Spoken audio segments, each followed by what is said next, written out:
iba kasi itong variety na to ng kamatis. Ito naman sa baba. Yun. Yan mga guys. Yan yung fruit tomato naman ang tawag dyan. Yan.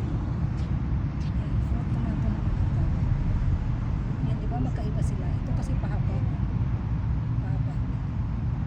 Yan yung fruit tomato.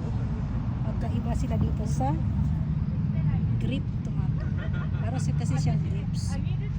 Yan. Kaya tinatawag na grape tomato. Yan mga guys.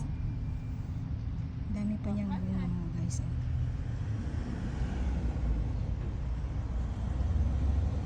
Diba? Yun.